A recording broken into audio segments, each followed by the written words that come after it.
All right. Well, thank you so much for meeting with me. So we're recording this to be played during Black Breastfeeding Week. So I'm just going to give a little intro to whoever will be watching this. My name is LaShanda. I am from Chocolate Milk Cafe. I'm one of the training coordinators and facilitators in the organization. And today I have the complete honor of speaking with Miss Gloria and Michelle, and I'm going to have them introduce themselves, or Michelle, if you want to take over and kind of introduce for us. Sure. My name is Michelle, and I am a mom of 5 young boys, and I nursed all of them for at least a year. And I was inspired to nurse partly because of what my grandmother did with her kids. MawMaw, do you want to introduce yourself? Oh, my name is Gloria Ricard Kennedy, and I'm a mother of 6 children, and I nursed all of them, which wasn't, well, let Rissa finish saying. My mouth can go a long time. Yes, so you nursed all of them, and you tell us that wasn't customary. In most of the people, half of my friends had midwives. Doulas wasn't, we knew the name something, but it was midwives, and being we didn't have Black doctors could not go in the hospitals in Baton Rouge. Baton Rouge is the deep South. Yes. Can I pause you for 1 second, Miss Gloria? Yeah, stop anyway. Only because I really want people to grasp why we are here, because I want you to tell everyone your age, if you don't mind. I know it's never really nice to ask. Only 96. You're 96. Yeah. So I want everyone who's listening in to understand the knowledge that they are gleaning from you, having been on this earth for 96 years, and really talk about what was going on in the Deep South, 96 plus years ago. If you remember a little bit even about your birth story and how your mom fed you and your siblings. Yeah, because I didn't know until I was maybe going to high school that babies didn't come up you broke in the morning, you found one in the cabbage patch. I never knew when my mother or any of the people around here were pregnant or nothing. We just didn't talk about that. And wait just a minute, I'm 96, so I have to wait and get some take your time. Yeah. But and they used to say, oh, Mother Moon brings them, and different things like that. But we never did see anybody when they were pregnant, because like right now, some of my friends say the children go to the hospital, with the baby, with their younger children, to see with the baby being born. Well, we didn't have sex education in schools or nothing at that time or nothing. So it just was a different day. And a lot of my older friends had their babies at home. In that, Black doctors could not go in the hospital if you had one, but we had midwives, real good midwives at the time, and they would stay with the baby after it was born, I think about 9 days, and then a doctor would come, and see it maybe one day or something. I didn't know exactly about it because, that's been a long, long, long time ago. But when I was pregnant in 1949, that was my first pregnancy. Half and half of the kids my friends were having babies at home, some at the hospital. And so, I went to the hospital to have mine, And what else if there's any questions you Yeah. want to Well- ask me? Oh, but when I was pregnant, well, I didn't know too much about pregnancy, I say, because we didn't have sex education or nothing like that, a baby. But I was a big reader as I am till today. And I read about it. This book was doctor was Dr. Grantley Reed. I think he was at somebody Brigham and Women in Boston. That was a big hospital, and he was saying, you know, all about pregnancy and all of that, and breastfeeding and everything.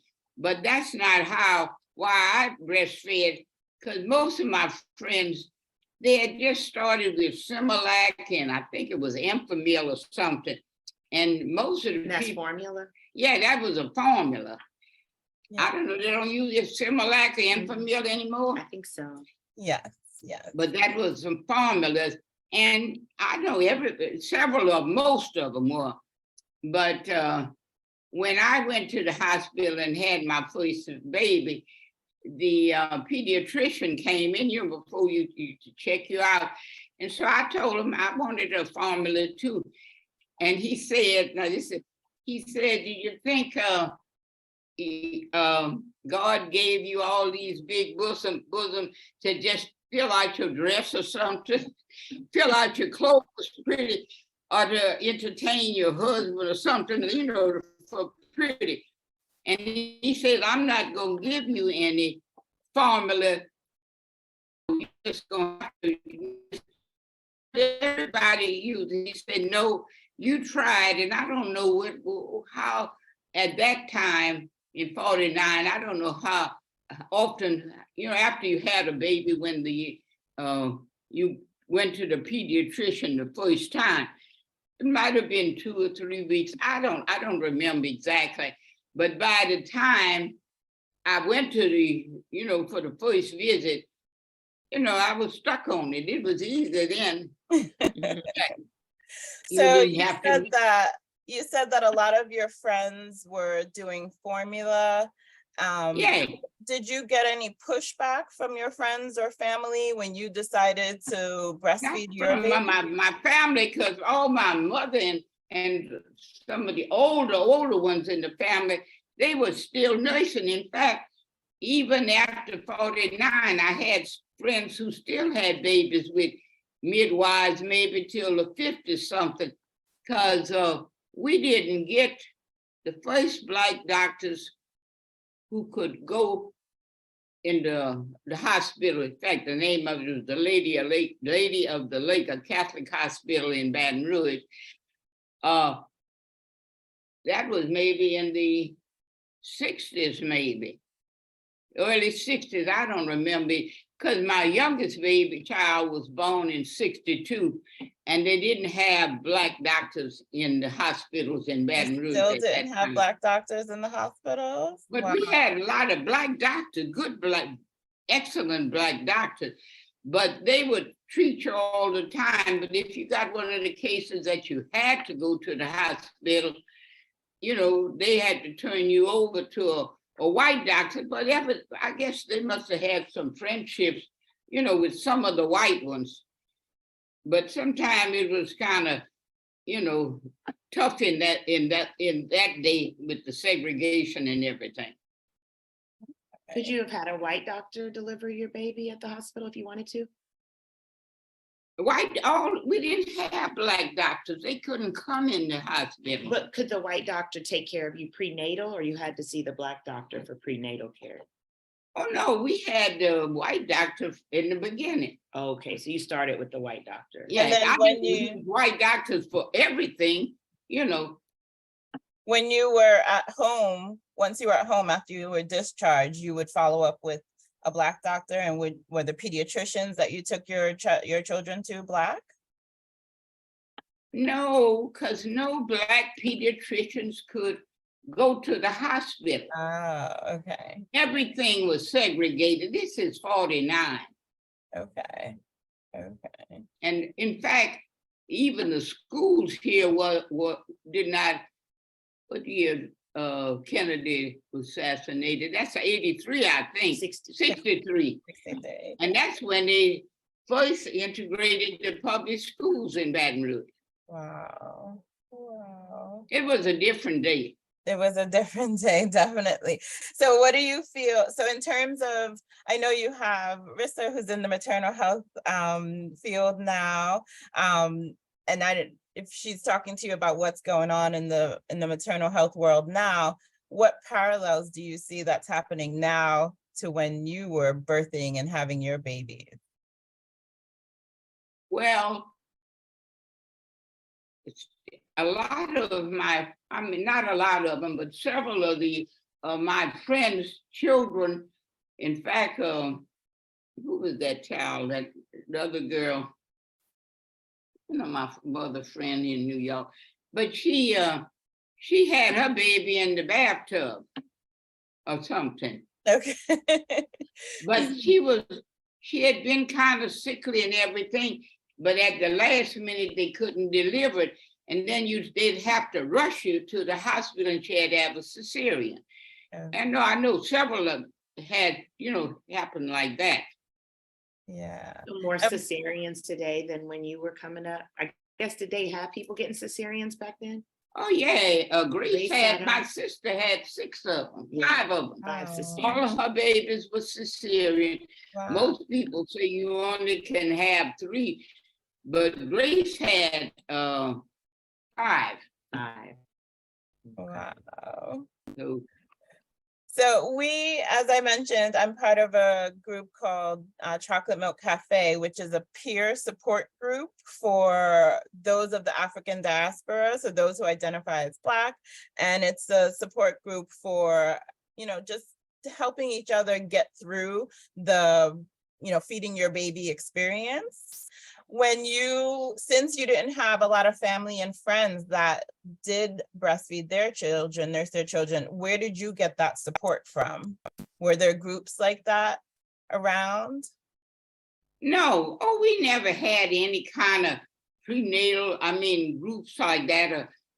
In fact, a long time ago, what they do now, we never knew what we were gonna have for my 6th time, whether you were gonna have a girl or a boy. You know, like every time nowadays, after about 3-4 months, everybody know what they have and having, what they call these? The reveal parties and everything. We just took whatever we got. But MawMaw, even if you didn't have a formal group, you were having kids at the same time with a lot of your friends. Okay, with Tessie and Lillian, because most of my friends, we all had big families, a lot of us. And all your children are around the same age. Yeah, so many of them at the same age, you know, when they went to 1st or 2nd grade, the teacher would say all in the 1st grade, well, they would have so many of them, Lillian and Louise and, you know, all of them. I had a lot of friends. So, and we were all big Roman Catholics at that time, you know, and that people didn't have this Roe and Wade or whatever they call it, you know, whatever. I mean, a lot of people might have had abortion, but, you know, it wasn't publicized. And what was I gonna say, of your friends and your sisters, were you the only one breastfeeding or were there other people breastfeeding? You know, some of them would try to start for a week or 2, but they never did, you know, continue. And like Tessie and Delma and Lillian and them, you know, they just put them on formulas. Well, that was a style then. They must have started with these Similac and everything. Because I remember Mother's Day when my little brother, he was born in 34. But when Bray was born, he had, wait a minute, with pet milk and condensed milk or something.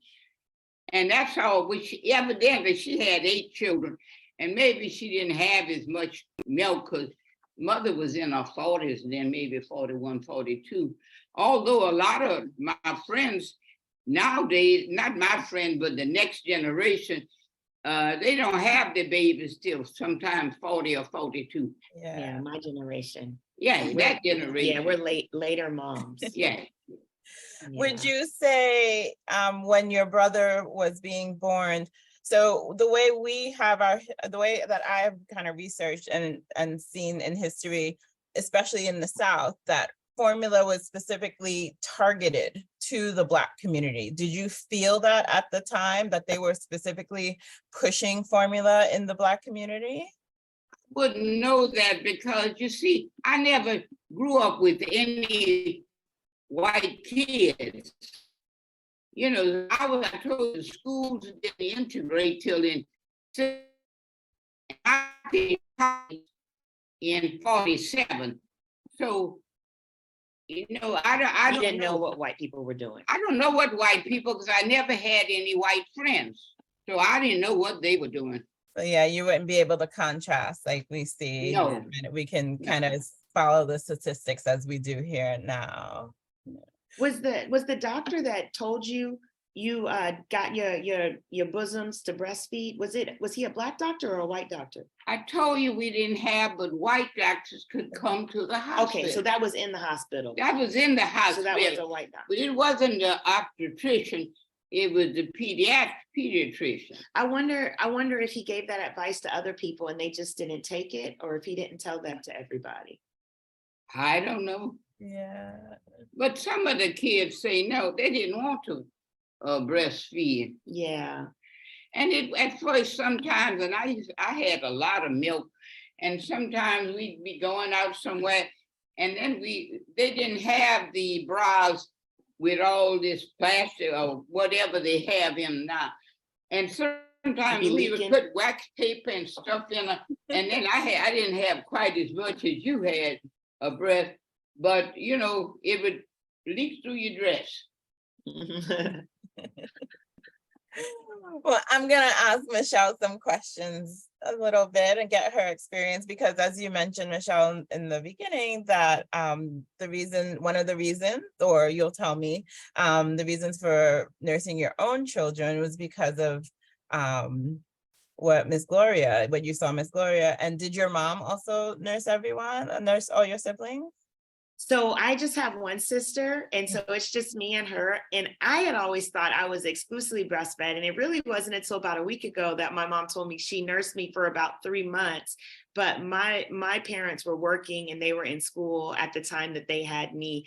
And so I guess she wasn't able to keep up with the demands of what it would take to exclusively breastfeed. So I think she said I started on formula around 3 months, and I never even knew that. But I do remember my grandmother telling me the story about what the doctor told her. And I think she told me that story before I ever had kids. And I knew she breastfed all of her children. I breastfed till 9 or 10 months, you know, a long time. Yeah. But it was just convenient. It's convenient. I wasn't working at that time. And I just put them in the bed with me a lot of time, you know. And, you know, sometimes I'd go to sleep. I just opened I used to sleep in gowns most, but I just opened my gown and they just would find it. Yeah. They'd just be written around. It was a convenience for me. It is. Same for me. I find it so convenient. So yeah. I never used formula for my kids. And with my first 3 children, I worked out of the home while I was nursing. And so I had to pump when I went back to work. And that I honestly found to be like the hardest part of breastfeeding, was getting into the routine of pumping, you know, and interrupting your work day to set up the equipment, and then you got to clean it off, and then you got to store the milk. And so I found that to be really hard. And I also didn't produce a lot of milk through pumping. I think through nursing, I never felt like my kids didn't get what they needed. They were able, they never seemed hungry after they finished nursing, but I could spend 20 minutes pumping and make 3 ounces. And that would be so frustrating because when they would take a bottle at school, when they were away from me, they would at least take 5 to 6 ounces. And so I felt like I was always behind. And so that really made the experience a lot less enjoyable. But with my last 2 children, I worked from home. And so my 4th child, he's my first pandemic baby. And so I was home, because of the pandemic, I was still working, but everything was remote. And so because of that, I never even gave him a bottle, because anytime, he needed me, I could be there and I could continue working, because I'm a white collar worker, so I do most of my work typing on a computer. And so I could just hold him right here and do whatever work I needed to do. And so it was, I felt that I felt bad about eating whatever I wanted when I was nursing, because I knew the calories. I was like, this is for the baby, okay?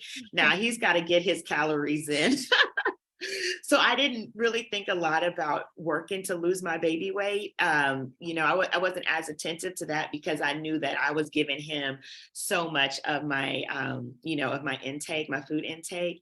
And obviously it's free. And so, never having to, go to the store and buy anything.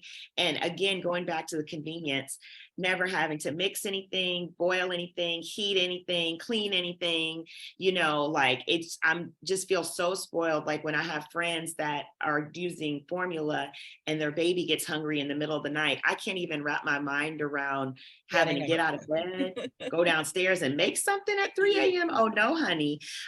So just like my grandma, the second he wakes up, I put him in bed with me, I lay there, give him the boob, I fall back asleep.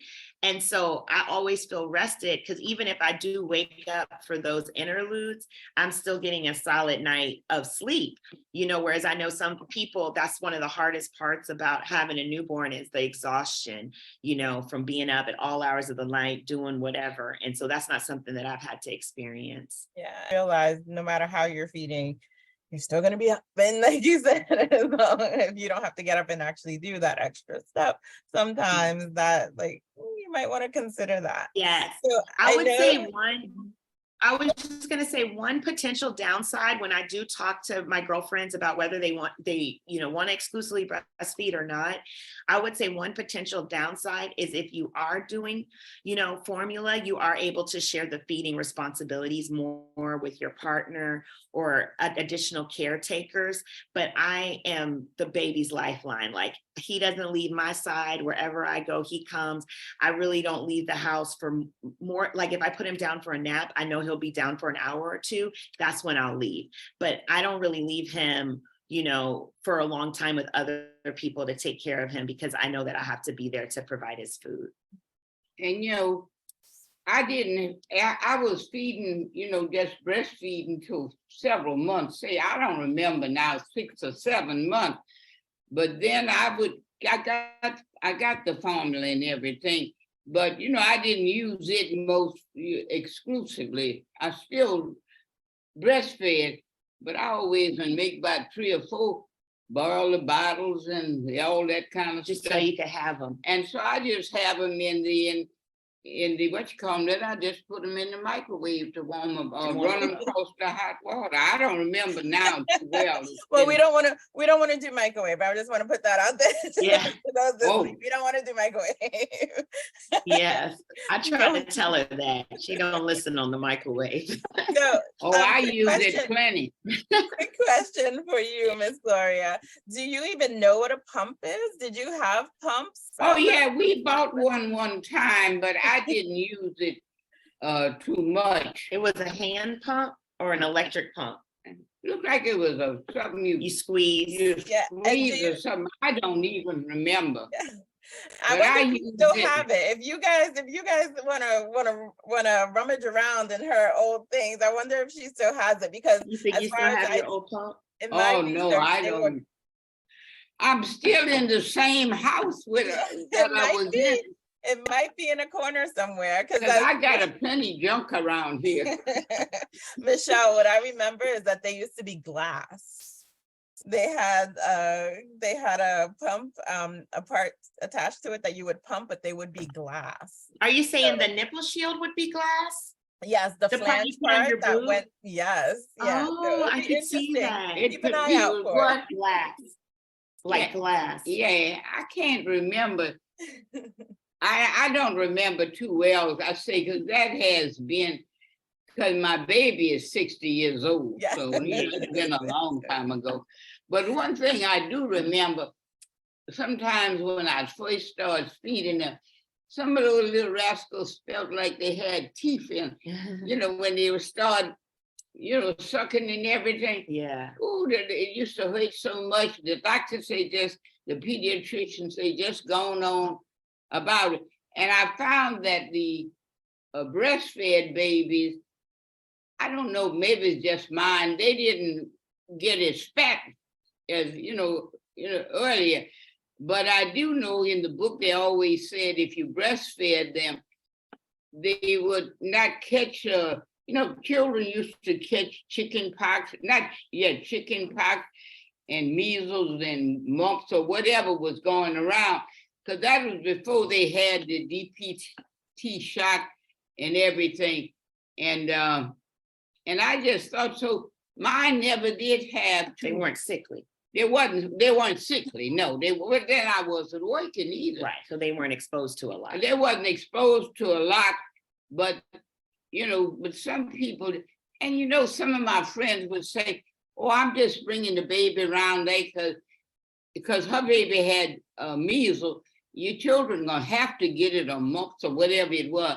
I say, not me, but they would expose their children As a On vaccine. purpose. or something. I don't know. I didn't think that way. Yeah. Well, Maybe I Michelle, was before a- we go, I just wanted to ask you, like, I know you had your grandmother Gloria, but did you seek out any support in any way from a group or a lactation consultant when you were? I had a lactation consultant at the hospital when I had my first son at a hospital, and I say that because I had my first three sons at a hospital, and then I had my second. Let me see how to say this. My first three sons at a hospital, and then my next two sons, I had them at home. And I used midwives 3 out of the 5 times, and I used an OB 2 out of the 5 times.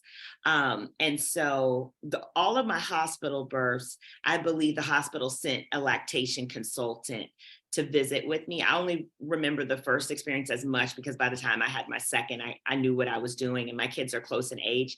So really, I've almost been nursing uninterrupted for 10 years now, apart from the times where I was either pregnant or I was nursing. And so, so I have a lot of nursing experience, but with the first one, I remember her saying, you squeeze your boob. So it's like the way you would squeeze a hamburger. And you want to make sure that they're not just pulling on the nipple, because that's where it'll hurt so much if they're just pulling on the nipple. But you really want to get more of the whole areola in their mouth. And so I was conscious about doing that. But still, with my first child, it was a difficult transition towards breastfeeding. Like, even though it was something I was committed to doing, I still had challenges. And one, I remember early on, I got, I believe I either got a plug duct or I got mastitis. I don't remember which one. I think it was a plug duct, but what I remember, it was incredibly painful.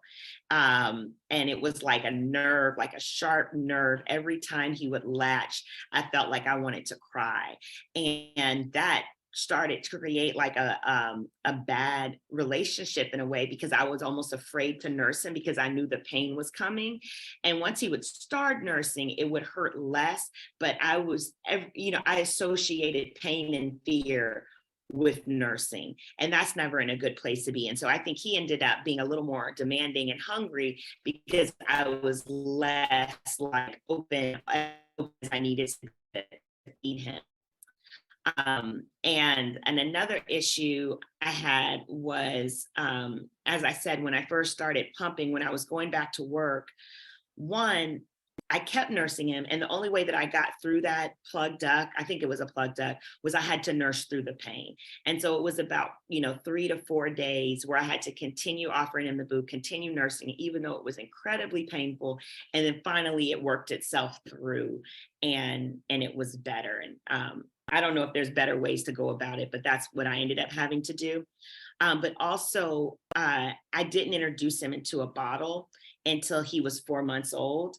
And so, I took 5 months off of work. And so I first gave him a bottle at 4 months and he didn't want nothing to do with the bottle and was literally screaming his head off every time, we tried to give him a bottle.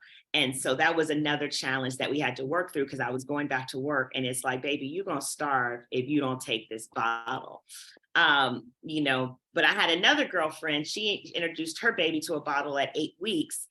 And then he started rejecting her boob and only wanted the bottle. And so it's a hard challenge to get that timing right on, if they're going to take the boob or if they're going to take the bottle. Yeah. And then the other challenge I had was not producing enough milk when I was pumping. And so one of the things my either pediatrician or maybe I consulted a lactation person at that point, they just reminded me that the body responds to demand. And so what I needed to do was pump more often, and that would increase my milk supply. And that was very hard because I ended up having to wake up at 3 a.m., in the middle of the night and pump when if I was already waking up to feed. I had to find these in between times, in between feedings, to add about 3 more additional pumping sessions on top of what I was already doing. And I also got a hospital grade pump, which I rented, and it was expensive. It was like $100 a month. But those two things, after about a week, my milk supply increased. And what number baby was that?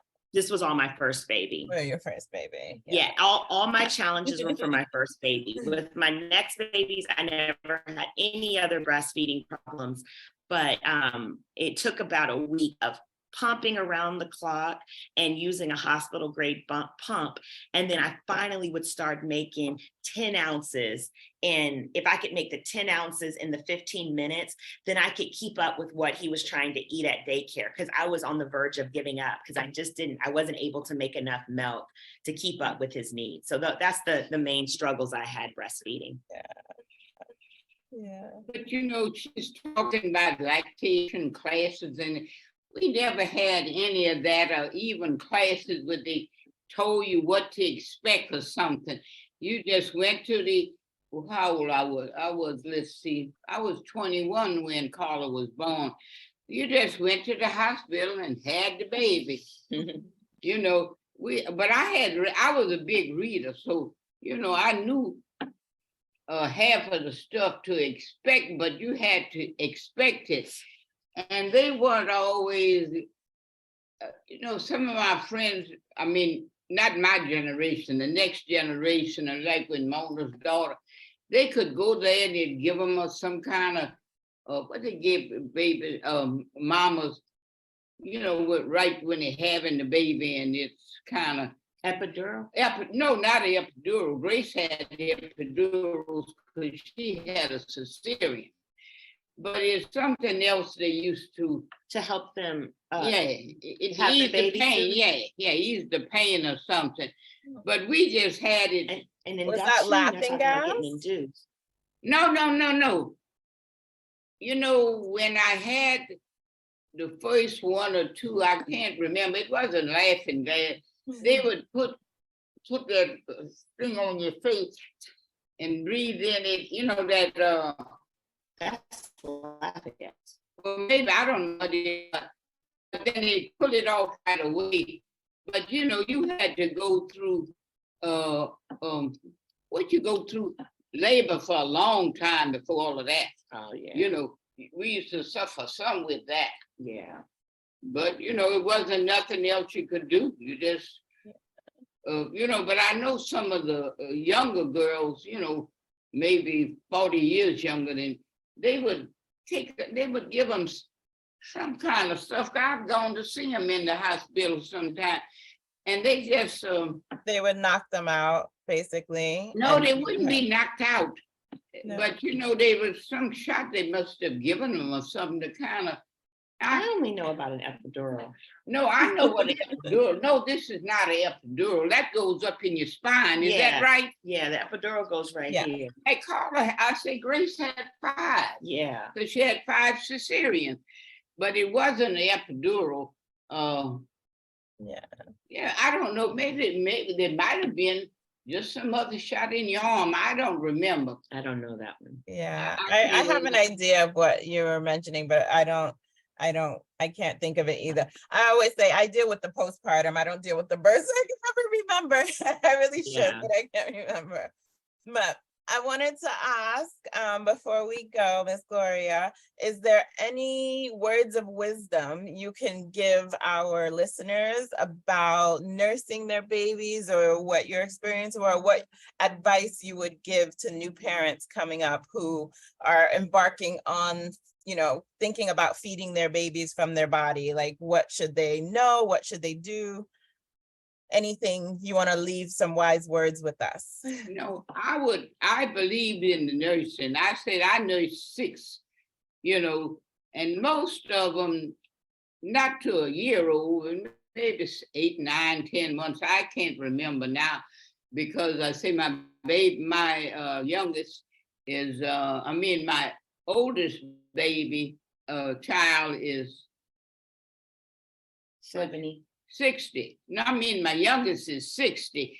So I believed in that, but I said a lot of my friends didn't. But nowadays, so many of the young people are nursing, going through the nursing and enjoying and saying they liked it. But in my day, a lot of them didn't. I said because the formula, and I want to say too, when I said about the microwave, I didn't even have a microwave at that time. I used to just Put it in the hot water. put the in the pot, Yeah. and just put a little hot water in till it warmed it up. And then we used to skeet it to see if it was right temperature. It wasn't too hot for them. We just skeet it in our mouth. Yeah. Yeah. It was another day.